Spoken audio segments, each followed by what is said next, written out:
So in October, Sonic 4 turned 11 years old, meaning it has been more than a decade since Sonic 4 Episode 1 came out. Yeah, I can't believe it either. Given what I just said, I thought I'd talk about the game and its significance in the Sonic the Hedgehog series and what it could have been, and that's what we're doing in this video, so let's get straight into it.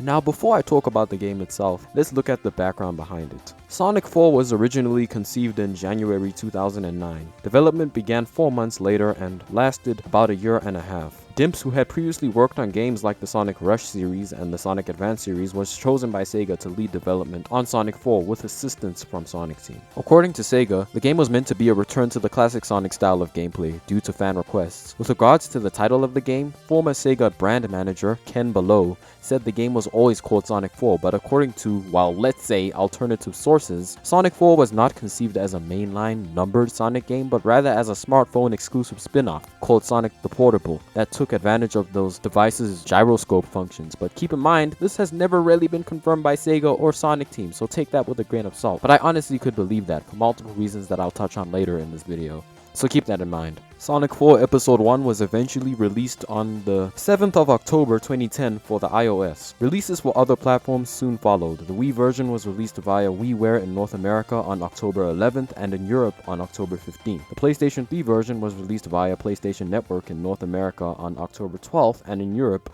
on October 13th. And the 360 version was released via Xbox Live Arcade on October 13th. Other releases included a Windows Phone version on June 15th, 2011 and a Windows version via Steam on January 19th, 2012, which is the version I played.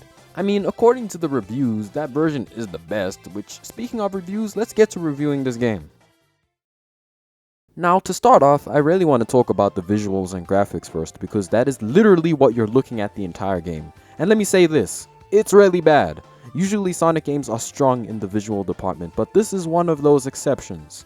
It's generally just bland and washed out. The backgrounds often look like stock photos that you can Google. The graphical quality is generally not the best. Sonic's model is also a bit odd. Just take a look at it right now. It generally looks like a mobile game, which kind of makes sense considering that rumor about it originally being a mobile game.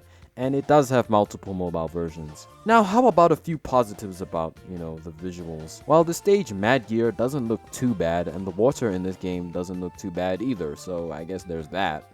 But overall, the visuals in this game are not good. Now for the gameplay. It's pretty basic. It's exactly like the classic games, but with the homing attack added and worse physics. And that's literally all I need to tell you with regards to the gameplay, besides a few stage gimmicks that are kind of derivative. But just because the gameplay is basic doesn't necessarily mean it's bad. I mean, sure, the physics are way worse than they were, compared to the classics. I mean, how the spin dash works with Sonic, there's a drastic difference between the classics and this game, but I believe it still gets the job done in terms of what it's trying to do. Kind of emulate the classic era. And at times it can be fun to just speed run through some of the stages. And in terms of the music, the soundtrack is just okay. There are a few highlights like Lost Labyrinth and Mad Gear's themes, but otherwise it's just okay, which is kind of how I feel about this game in general. It is just okay, and inoffensive at best, with really ugly visuals and basic gameplay that otherwise gets the job done.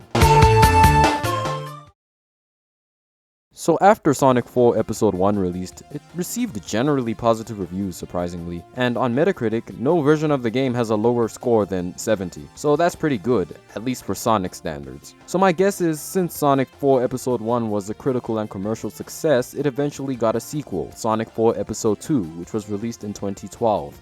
Now, I'm not going to talk about Sonic 4 Episode 2 in depth because it's basically Sonic 4 Episode 1, but better, and it has Tails.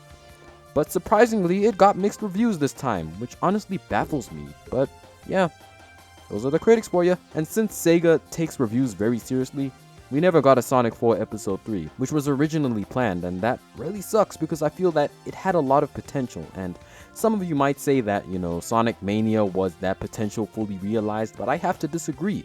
Sonic Mania was basically a celebration of the Sonic the Hedgehog franchise, in a similar vein to Sonic Generations. While Sonic 4 was meant to be a continuation of the classic series, basically advancing it forward, but obviously it didn't do that, so we're left where we are now. So if you guys watched my ranking video on the classic Sonic games all the way through, you'll know at the end of the video that I said 2D Sonic has a lot of untapped potential, and I was mainly referring to the Sonic 4 series.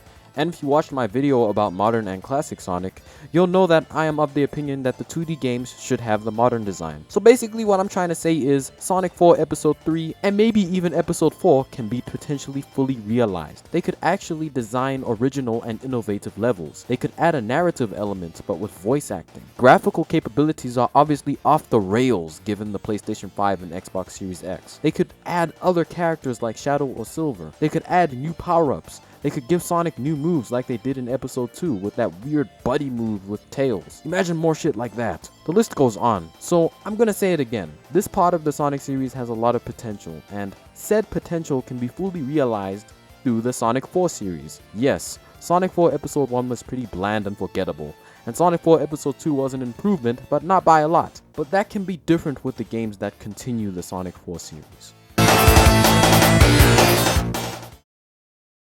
And that ends off this video. Like I said in the beginning, I cannot believe Sonic 4 Episode 1 is over a decade old now. And Episode 2 is almost a decade old now. It's unbelievable, man, but I guess time flies. Hopefully it won't be a lot of time that we wait until we get an Episode 3, but only time will tell. Like I said, potential, man. Anyways, if you guys have anything you want to say about Sonic 4, please comment down below, whether it's just about Sonic 4 Episode 1 or 2, or their potential. Comment, I'd love to know your thoughts on it, and if you enjoyed the video, be sure to like it so it can get seen by more people, and subscribe if you want to see more content from me. Anyway guys, I will see you in the next one. Peace out.